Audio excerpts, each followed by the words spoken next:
Good morning, everyone. I would like to thank you all for taking your time out of your Wednesday to join us for BrightView Refresh. It is a great sunny Wednesday here in Cincinnati, Ohio, and we're going to jump right into the program. But before we jump into the program, I want to give you all a little bit of an insight about BrightView Refresh. This is our first one today and our first initiation for that process as well. So, BrightView Refresh is going to be an opportunity for employees here at BrightView to join in for a 30-minute conversation with one of our expert leaders in the field or expert leaders here at BrightView to kind of talk about goals, objectives, and initiatives that we have going on here. It's going to be an opportunity for you all to join in and listen and learn more as well. This is also an opportunity for you to ask individual questions if you want to as well. Our chat is open, so please utilize the chat if you wanted to ask any questions about the process or the topic that we have at hand. We will be more than happy to ask those as well. I do have about 6 questions that I'm going to ask my expert leader here to kind of get us going in the conversation as well. But if you all have questions, please utilize the chat. That would be great as well. So I want to start off by introducing our first guest here at BrightView Refresh, Sherry Sims. So Sherry's the Director of Diversity and Inclusion. So Sherry, welcome to BrightView Refresh. How are you doing? I am doing great. Glad to be here. Glad to be the first person to be on the inaugural BrightView Refresh. I appreciate it. I appreciate it very much. So can you tell us a little bit about yourself? So how long have you been at BrightView? Why did you choose BrightView? And a little bit about your role as well for those of us that may not know a lot about it. First of all, I want to say it's kind of like me being behind the camera now. I'm always the one doing conversations. I like this. So I have been with BrightView since October 2018. So I am coming up on 4-year anniversary in October. Congratulations. Started out in talent acquisition, hiring, for the company, create the processes and built out the team, and then moved into this role here that I'm in now. Perfect. Thank you Yes. very much. So today, we're going to talk about mentorship. We're going to talk about what does it mean to be a mentor, what's the value of mentoring and mentorship here at BrightView, and then we're also going to talk about some of the different words and things like that that we use for mentor and flip them out. And wanted you to spend some time kind of talking about that. So let's just go ahead and jump into it. Can you talk to us about the purpose of mentorship in our development? Yeah, the purpose of mentorship, not just for BrightView, but overall, really is to help to support career and personal development, really personal and professional development overall. It's a good way for either entry level and up to mid career professionals to understand what it means to gain support if they're having trouble with communicating or understanding how to solve challenges or problems, or just looking for how to understand business acumen, how to utilize that, and even for their own kind of what I can consider professional presence. Yeah. You can get help with that. And for me, a mentor is someone who is in your organization and understands the culture and can help you to navigate that and grow within the organization. Great. So if you can just, you kind of touched upon it a little bit, but why is mentorship so important here at BrightView? It's important here, right? Because one, we're growing so fast, Hmm. too. And because we are a fast growing organization and things change often, it's that support is needed. And to understand, again, the culture and how to develop yourself within your own role, and then position yourself for other opportunities. So it's a great way for you to, if you do not have an opportunity to outside of the organization to seek out the professional development you need, this is a great way to get it on the inside. And two, we all need support. We all need someone Yeah, that we can go to. definitely. We all do, right? You all there too. We all need someone who you can talk to, who can help you to work through those challenges and development. So it's important to be able to have at least a sounding board. What are some of the qualities of mentoring? So what is it? What would it look like? Oh goodness, someone who one has leadership ability, Hmm. emotional intelligence. You need to be able to work through conflict, uh, offering up ideas and solutions to solve those problems. And because I'm a person who is a creative and like to create things, Hmm. innovation I think is important too. Being able to think outside the box and have and respect and think about and listen to other perspectives on how to get things done. Definitely. You talked about something mentioned there in your answer there. You talked about emotional intelligence. Talk a Mhm. little bit more about that. Emotional intelligence really is emotional maturity. That's really what it is. It's how do you respond to if someone is being not as inclusive, right? If they're being if they've been rude or disrespectful, or maybe you've been dismissive, maybe they're not listening to you or hearing you within a meeting, Yeah. or maybe you were offended by something. How are you going to handle that? So it's about understanding how to be mature in specific situations at work, And as I say within our RISE values, how are you going to display dignity, kindness, and respect? Nice. I love the Mhm. rise there. Mhm. So mentorship is obviously a reunion between a mentor and a mentee. So can you discuss ways that we can cultivate that relationship between the mentor and the mentee, and what should we expect from that type of relationship? First, you should always check in. Okay. Not everyone's going to think about doing that. Do Yeah. not wait until they're in a crisis or they're having a problem, but check in with them and be sincere about it. How are you doing? How are things going? Do you have any questions? What can I help you with? Or if I don't have the question, who can I get the answer from for you? Or what resources do you need to be supported to be successful in your role? So I think having that genuine, sincere, ability to really want to see someone be successful, Yeah. goes a long way, Yeah. when it comes to people really bringing everything they have to the job they do. So there's a little bit of vulnerability that's there and a little bit of accountability that's there as well, correct? Oh, absolutely. Yeah. You have to be vulnerable on both parts. And mentorship's a two-way street. So the mentor can actually learn from the mentee as well. Yeah, talk Mhm. about that a little bit because I think a lot of times when people are in mentoring positions, they believe that they're usually the ones that are giving out and not necessarily being able to receive or gain from that Well, relationship. So what does it look like? one, you have to have the right attitude because you're the mentor doesn't mean that what you say goes and your way is the law, right? Yeah, I do think as professionals, we all want to be heard. We all have unique talents and gifts. Mhm. So we also should think about the perspective that the mentee is coming from too, because they may not see it the same way you do. yeah, So you should position the relationship to where there can be open, honest communication, transparency, and make it safe to do that. definitely. Thank you. Thank you. Mhm. Appreciate that. Um, talk about some of the challenges that can arise in a mentor-mentee relationship. Not setting expectations early on for what you want to accomplish within the relationship, Mm, how you want to communicate, what are and we all have thresholds, we all have deal breakers, and we all have boundaries. And so it's okay to establish those as well. And then establish how long this relationship will last. I'm going to work with you for 3 months, for 6 months. At that point, you'll need to move on and be clear about the expectations for the relationship. definitely. So one of the things that I think that happens a lot in our English language is that we have words that we kind of use synonymously for one thing or another. So can you talk about the difference between like mentor, mentorship, or allyship and sponsorship? I think a lot of times we tend to use those words synonymously, and they're not necessarily all the same thing. No, so you have mentorship, sponsorship, and then you have allyship. Yeah.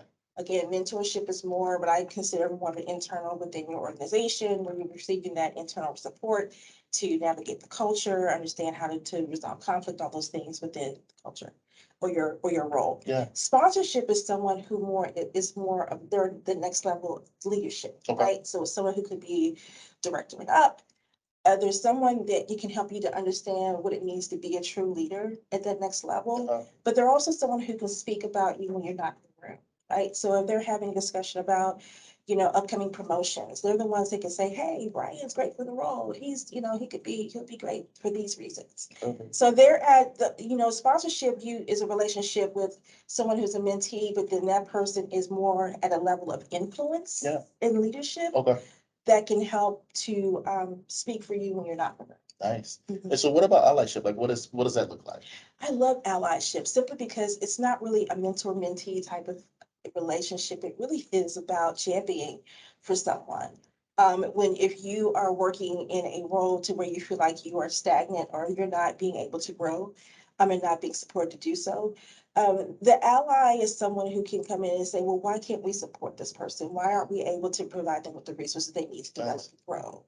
And just really being a champion for that person overall in the career trajectory they foresee for themselves with their work in the organization. Definitely. Thank you. Mhm. So what are like three, every time someone wants to take away things, they want like to take this thing and kind of simplify it. So what's three things that all mentors or mentees should know about mentorship? What they should know is, what do you want out of the relationship? What are you trying to accomplish first? Yeah. Is the person that you are interested in being your mentor, do they have do they have what you need? Yeah. And then also look at what can I give back to them as well, Yeah. in return. And then I think sometimes mentees are afraid to speak up to the mentor because more than likely they are at a higher level in their role. Hmm. And so they may like, "Well, I don't want to say anything. I don't want to say this." No, the whole goal here is to learn how to speak up, because you at some point need to be an advocate for yourself. Yeah. That's what allies do as well. They're Yeah. an advocate for you. So you want to be able to advocate for yourself and speak up. And then the last thing is really you apply it, right? Do the work. You cannot see the results if you're not taking what the relationship and what and the advice that you've been given or the school, the tools that you've been provided with or access to resources and not use them. So take what you have and make sure that you do the work. Talk about, because you kind of mentioned something that I wanted to dive in a little bit deeper about. Talk about like how can the relationship turn sour, I guess is the best ways if the mentor and mentee are not necessarily connected at the same. Oh, yeah. If you get to a point where you don't have time, Yeah. if you don't Yeah. have time, you're not committed to, or if you're not showing a commitment to the time to get together, or if some of the action items that you both have agreed to are just not, you're not doing the work to make that happen. Nice. Oh, or if the communication is not good as Yeah. well. Yeah. And sometimes it could be a personality clash, it just may not be a fit. Yeah. So talk about what are some of the things that like people should do, like mentor mentee. So, two people kind of get together, they decided they want to travel on this mentorship thing. What are some of the things that they should start off with? Like how do you start that conversation? How do you start that relationship there? Understanding who they are, their background, interests, what they do, what are some of their aspirations and goal, understanding where they are now, where they want to go. Yeah. And then what are some of their individual strengths and weaknesses, and then how are they going to work together Perfect. to support that? Perfect. You talked a little bit earlier about like the tenure, so like the time. So can you talk a little bit more about that? Like how do you like establish like how much time should you be in this relationship? What does it look like when that time ends? As well. Yes. How do you kind of navigate through that space as well? So with that, you really need to think about what are you trying to accomplish, and based on what you're trying to accomplish should dictate.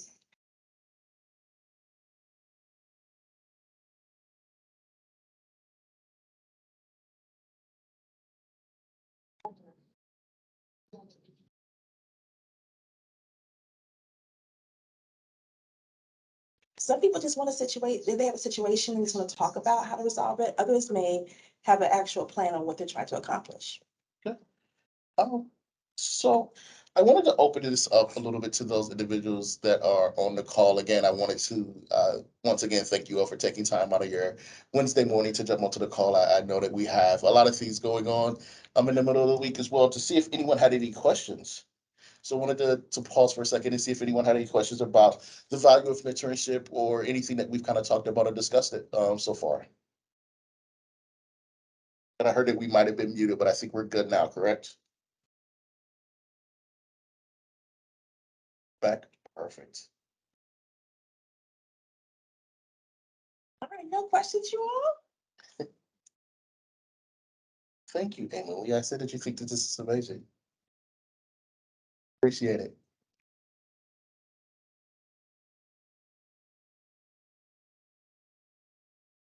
So, Melody asks, is that mentorship, is it for all positions? So, like, I think a lot of times people think mentor, mentee, they probably think like entry level to someone that is supervision, but like, what does that look like in all different Oh, positions and no, all levels? mentorship can be for all positions, right? But you even strategically want to make sure that you are matching yourself with someone that you feel like has the skill sets to support what you're trying to accomplish. Yeah. And here's the thing too, mentorship doesn't have to always be within the same industry. It could be someone who, has some of the soft skill sets that you're looking to develop. Yes. So, well, for example, there could be a PSR who really admires a counselor and they want them to be their mentor. Yes. They may have some attributes about themselves that they feel like they can really help to support them with their growth. So I think being open-minded about who you're pairing yourself with is important, because again, we all have gifts and talents, and there may be a great combination between that. And Yeah. we all have natural synergy of people that we're drawn to. And again, you should just explore Yeah. what that may look like. Definitely. James asked a question that I think I'm going to reimagine just a little bit, James. So thank you for that as well. What does it look like having a mentor in the organization that you work for versus maybe potentially having a mentor outside of that Oh, good organization? question. A mentor within the organization understands the culture, so you can talk about specific things that are going on within the organization. They can understand that and offer resources and solutions to that. Someone outside of the organization is also a plus, simply because they don't have the perspective. They're giving a non-biased perspective on your situation or what you're trying to accomplish. And they also may have resources that can support your goals Yeah. that you may not have internally within Yeah. the organization. Perfect. Perfect. Leanne asks, what should we look for in a mentor? Oh goodness, you should look for leadership ability, someone who has good character, which means they're honest, they're going to be transparent with you, and someone who's accountable, and also creative, Yeah. right? And then and being open to share Yeah. their resources, their time, and support. Perfect. Mhm. You said something, and I want to go back to it. Earlier, you talked about a mentor can help you with the soft skills. Mhm. Talk about that. Like, what is an actual soft skill, and why is that so important? Yeah, because a lot of times, you know, I think overall, I see that a lot of we're losing that overall Yeah. just in the workforce because of soft skills.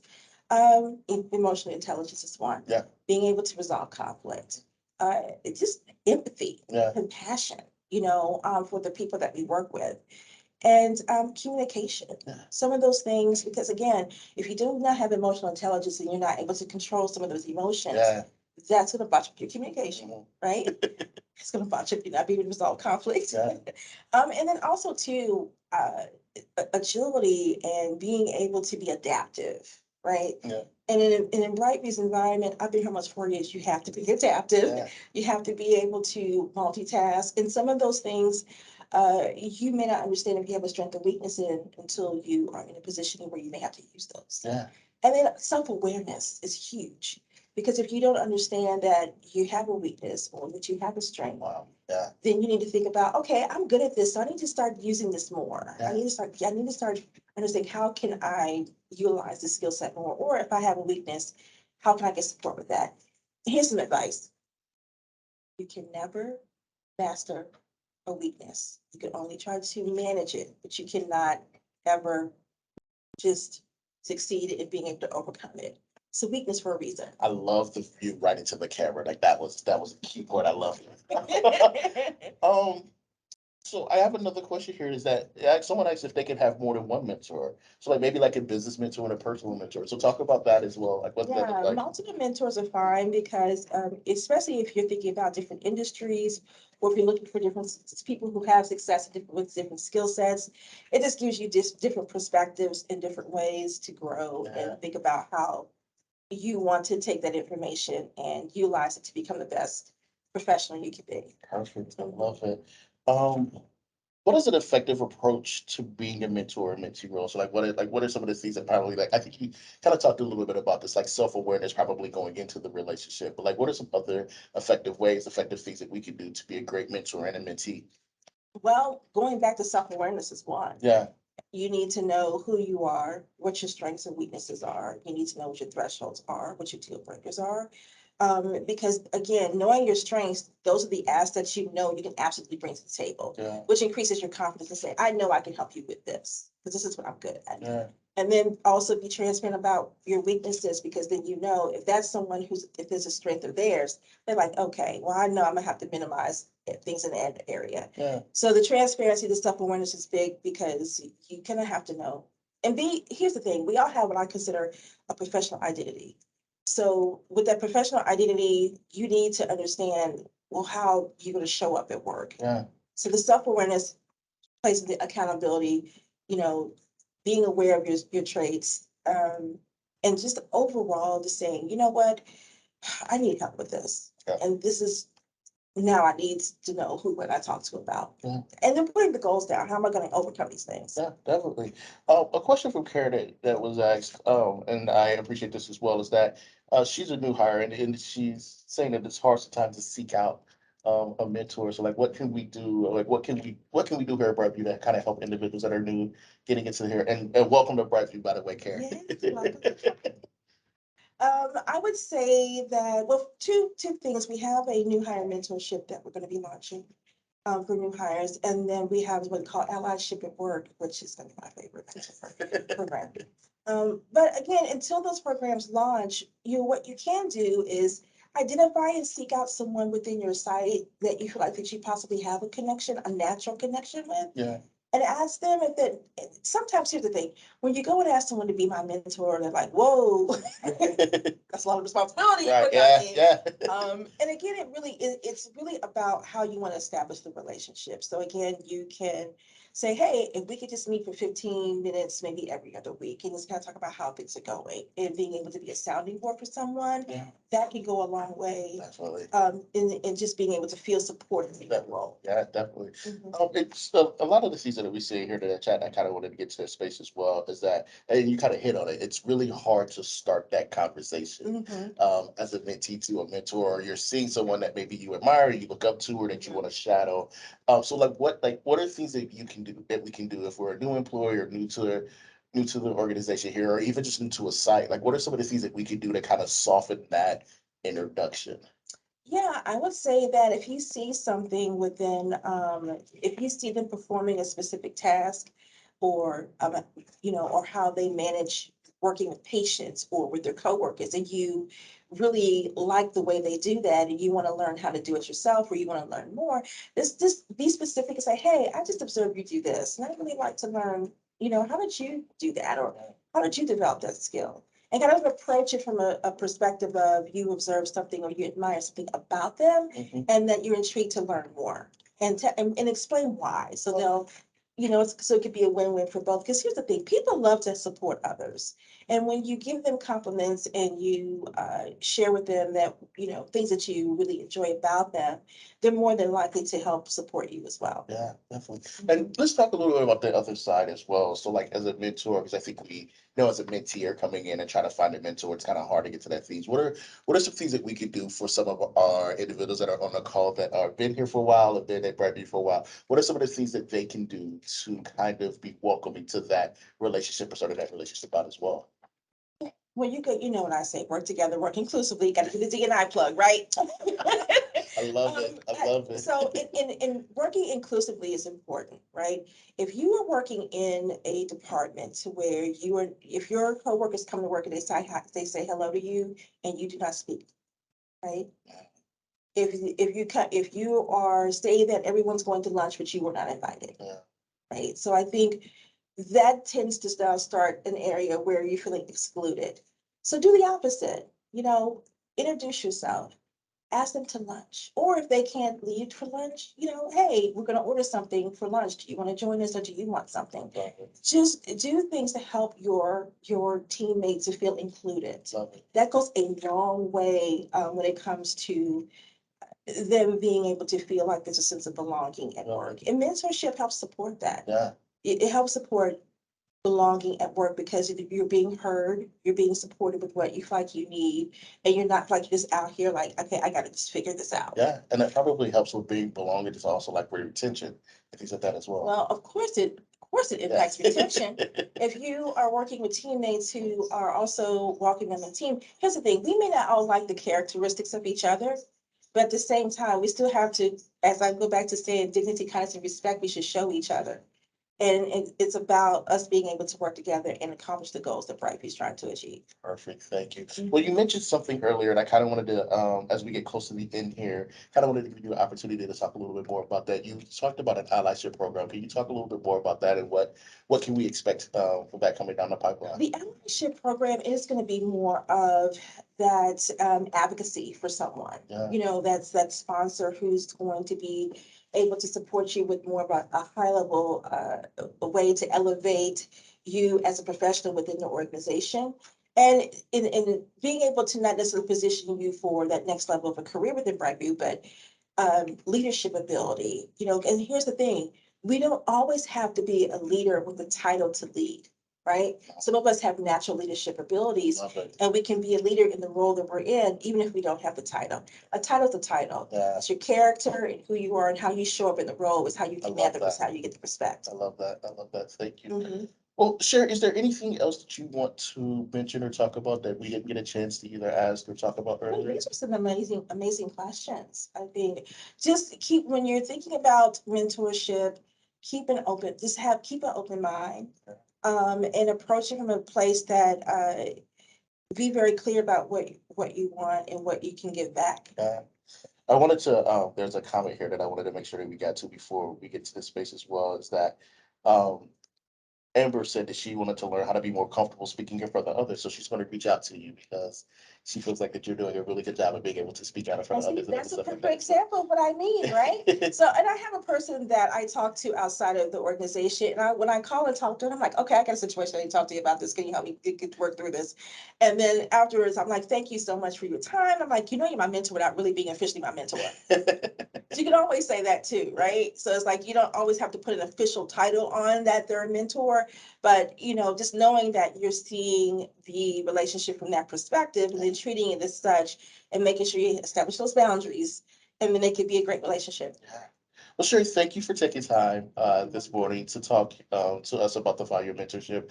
I think that there was a lot of great gems, and I think that a lot of people really appreciated it. The chat seemed to be really receptive over that as well. So I kind of wanted to talk a little bit about the next BrightView Refresh. So we're going to be doing this on the third of every Wednesday. You'll see a calendar invite, and it'll be out there as well. It's going to be the same format where I ask questions, and then also looking into the chat to ask questions as well. This for some of you that have asked in the chat, and I think some people have talked to it as well. This will be recorded and will be uploaded as well, so you all can go back and view it. Or if you think that someone else at your site or in your team needs to see this as well, they can view that as well. I'm also going to be taking some really great gems that Sherry talked to us about today and putting it into a document, so it could be like a really quick fact sheet that you can kind of go to that as well, and kind of navigate to that. So tune in next time on August 17th, where we will have Dr. Nav here, and he's going to talk about harm reduction and why that's important here at BrightView, and some of the great benefits about that, but also some of the misconceptions that have happened in harm reduction. Again, Sherry, again, thank you. I really appreciate it for you taking your time on your Wednesday. Thank you all for tuning in, and I hope that you all have a great Wednesday, and we will see you later.